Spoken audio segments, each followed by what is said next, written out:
Guys, I'm back with the Tamiya Mazda rx7-r1 build in 1/24th scale. Let's take a look at where our progress is. Okay, first thing we want to look at is the body. The body is fully primed now. I use the Tamiya fine gray primer. It lays super smooth. It's my favorite primer to go to right out of the rattle can. And it always lays and levels out super smooth, and I mean smooth enough that you really don't even have to sand it if you don't want to. If you want a really smooth finish, yeah, then I would wet sand it, but this stuff just lays beautifully. I also rescribed the panel lines using my favorite scribing tool, which is just the back of the X-Acto number 11 blade. It really works well as a scribing tool, and it has become my favorite scribing tool, even though I have purchased a few others. It just seems to fit every panel line, doesn't widen them up, due to the fact that the blade seems to be just the right size to fit into the panels of a 1/24th scale, 1/25th scale car, and deepens them up without warping them out of scale. So this body just needs, it's just going to get a little bit of wet sanding, and then it goes right to paint. But I can't say enough good things about the Tamiya fine primers. I mean, they really do lay nicely. We have the hood and the rear wing primed. Just have to take care of the mirrors, and then the entire body is ready to go. Alright, now let's take a look at the engine and see where we are with that. Okay, these are the two primary engine assemblies. The engine itself, and then the intake for the engine. And this kit is from 1992, and yet looks amazing. The molding is super crisp and tight. All the detail, the lines are finely engraved there. Tamiya just does an amazing job. I mean, they are legendary for their precision engineering in their kits. And even a kit of this vintage does not fail to impress. You can see the molding of the belts, the pulleys is just crisp and clean. I mean, it just looks fantastic. And with the right paint applications, even though it is a pretty simple build, can look complex and intricate, as the block itself is airbrushed with Model Masters aluminum, which is a paint I'm really gonna miss when they're all gone, as Model Masters is no longer being made from what I understand. But they make a fantastic line of paints. I mean, I really like using them. This is their enamel. Lays smoothly and evenly, and really levels out nicely, and airbrushes beautifully. So that's there. And then I use Tamiya's titanium silver to accent some of the parts, some of the extra parts on the body, the pulleys, along with Tamiya titanium gold to accent some of the other pulleys, and Tamiya flat black. As you can tell, I'm a big Tamiya fan, and semi-gloss black for some of the other parts of the engine. Then I highlight the details with Tamiya panel line paint, and it takes a very simple build. I mean, if you look here, the entire engine is only comprised of 5 parts.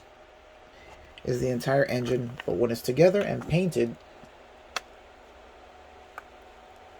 looks much more complex. Now let's take a look at the intake. The intake, again, a beautifully crafted part. That's painted with Tamiya titanium silver. And then the ends of it are supposed to be a semi-gloss or flat black, but I think I definitely grabbed the wrong paint and I painted it with the gloss black, so that's going to have to get a flat coat on the ends there before it all goes together. Now, I talk about Tamiya's incredible engineering. I mean, their kits go together so well that basically you can just lay the parts on top of each other without even gluing them and they just stay there. That's how well engineered the fit is on Tamiya kits. And again, this is a kit that was made in 1992 and goes together incredibly well. This is why they're legendary in the model world. There you can see all the runners for the intake lined up nicely.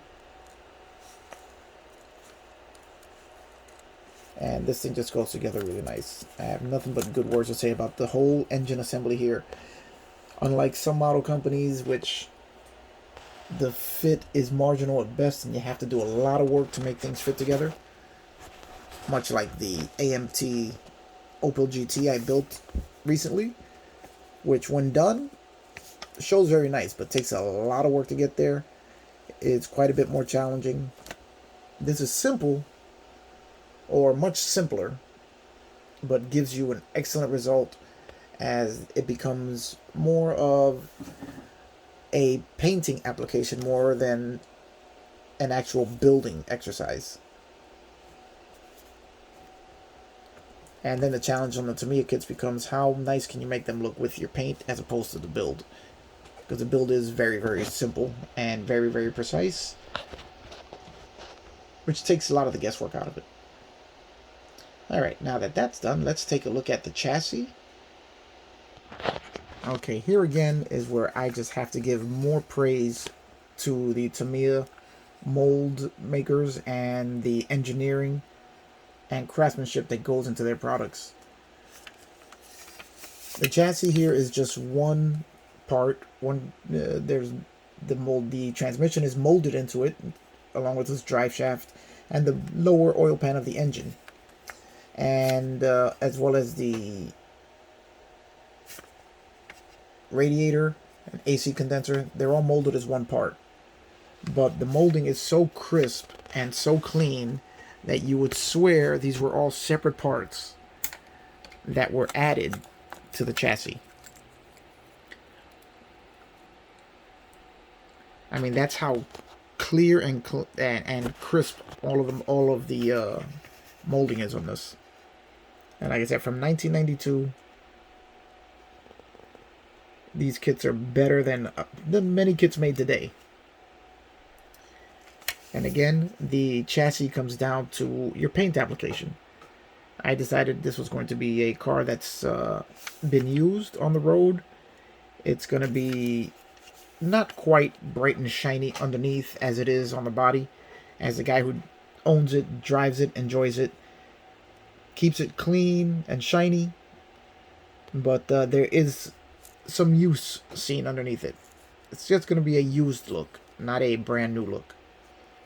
Now I accomplished that by first painting the chassis in the primary car color, which is going to be Tamiya Metallic Orange. Then I applied Tamiya Semi-Gloss Black to the wheel well liners, the gas tank, the front air dam, and the subframe mounts here, and the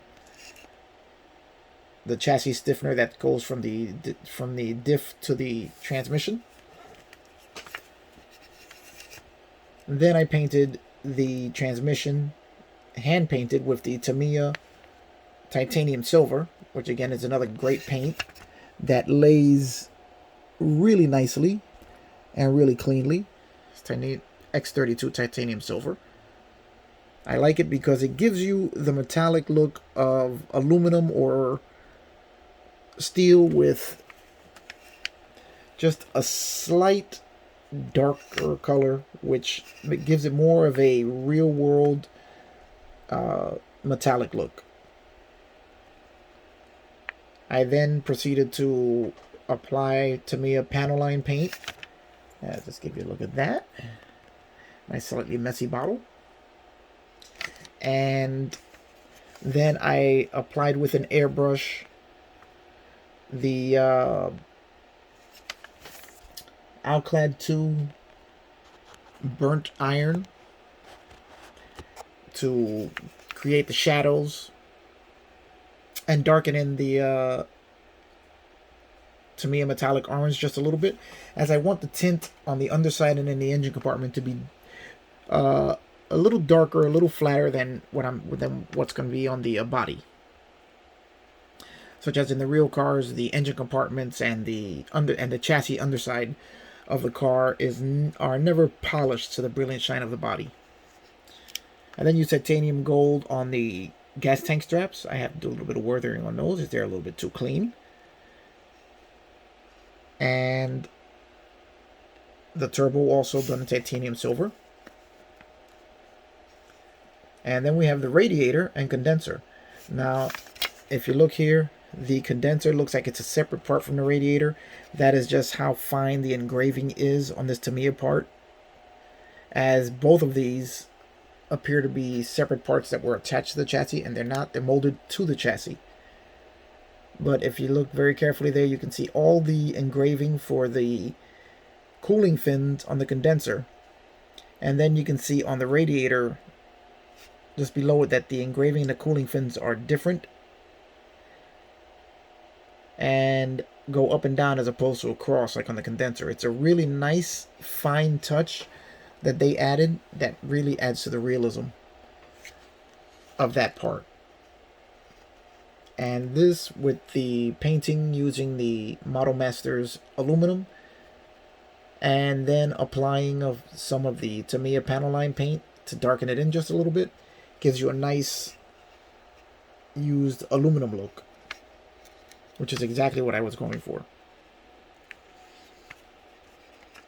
Alright, now that we looked at the underside, and I'm really happy with the way the transmission came out. That Alclad 2 burnt iron really does help to add the shadows and the darkening to make it look more in scale. Now let's take a look at the engine compartment itself. Here in the engine compartment, we have also painted the chassis color and the semi-gloss black for the lower part of the subframe. And then what I did was I used the Alclad 2 burnt iron to add the shadows in the corners and recesses of the engine compartment. By darkening that, it really adds to the scale of the vehicle, as you're basically taking the light away from where it would be, where it wouldn't hit in a real car. And that just makes the part look more in scale and makes the light that's actually reflecting off the part look more in scale with the vehicle that you're making. I mean, at least to me, this looks more real, as you're having shadows appear where they would really appear in an engine compartment. Now, how well this is gonna get pulled off, I'll see when I have the entire engine compartment together. But for now, I really like the look. I really like the way the shadows are falling based on the Alclad 2 that I sprayed on there. And I think it really works well. Okay, now that we have that, we're going to add the exhaust, and I'll show you what I did with that. Okay, here we go. Here's the exhaust. It's just laying in the chassis. It hasn't been installed yet, as there are quite a few other parts that have to go in. You can see the exhaust I've painted with the titanium silver X32 from Tamiya. And then what I did was I highlighted all the areas where the exhaust would get hotter and to produce a heat stained effect on the exhaust itself. On all the bends of the pipes, going back to the muffler and back to the exhaust tips. Now what that does is that it creates a realistic appearance of the metal as it heats up and becomes stained by the heat, all the discoloration there, and really adds to the realism of the part. As you can also see the heat shield here. I've added the shadows. I've also, on top, I've used the Tamiya Titanium Gold X31 to add a slight tint to the titanium silver. And then over that, I would spray the Alclad 2 burnt iron to really give the burnt metallic look of the part. And then after that, I would go over it with the Tamiya panel line paint. And that's just to highlight all the details. And what that does is add more shadowing and darkening to the part where it needs to be, such as inside the heat shield that is over the catalytic converter, as it's much darker in there as it really would be on the real car. Then at the end, I decided, well, yeah, it's a used exhaust, so it's got the heat staining, but he does clean and polish the exhaust tips, so they're going to be shiny and new. And that I accomplished by just taking some Molotov chrome pen ink and airbrushing it onto the exhaust tips, which I really like the way it came out. I'm very happy with the way that looks. Let's see if we can give you a better look at it here. Just have to do a little bit of detail work on that, but I'm very happy with the way that came out. So there we have the chassis. Now, mind you, this is only 2 pieces, but it looks like a much more complex build because the paint applications just really, I think, bring it to life. You can tell a story with how you paint the car, and it takes on a life of its own, such as this guy, you know, he's been running it, you know, he's been having a good time with it. From the heat staining on the exhaust and the undercarriage, this is a car that's been used the way it's meant to be used. So it just kind of tells a bit of a story with the paint work. It is, this scale model building is an art form, and in most other kinds of art form, you tell a story with the art, and that's what I always try to accomplish with my pieces. Alright, now let's take a look at a couple more parts. Okay, here we have the strut tower brace, which of course, you know, has to be a very bright red. Now that I did by using Tamiya Italian red over the Tamiya pink primer, which really brings the red out really bright. And then the 2 clamps on the ends of the bar are done in the Molotov chrome pen airbrushed on, which gives it a really nice look. Now this is going to be detailed with a little bit of the Tamiya panel line paint to bring out some of the highlights and details on it. But that's pretty much what she's going to look like when it's done. Now the last part we have complete so far is our rear differential. It's going to get a little more detailed paintings on the axles themselves, as I have to figure out what colors they really are before I go in there, so I got to do a little more research there. But we do have the drive shaft painted and weathered up a little bit, which looks really good. You can see the U-joints actually look like they could swivel around. So that's going to require a little more paint work. Alright guys, that's where we're at so far with the RX-7. This has been a little bit longer of a video than I planned, but I just wanted to let you guys know what I did, how I did, and why I did it. I'm really enjoying airbrushing details on. I'm not a pro at airbrushing. I'm really just still a beginner at it. But I'm enjoying it, and I really recommend that if you're going to build a model that needs some weathering, give airbrushing a try. It really does bring a new life to your projects. Alright guys, that's it for now. This is where we're at currently on the project, and I'll be back soon with a new update. So tune in, give a thumbs up, subscribe, and follow along. If you're enjoying this as much as I am, let me know what you think of the Mazda RX-7. Or if you're really into detailing and adding shadows and whatnot to your cars. I'd like to hear what you guys think about that. All right, I will see you on the next one.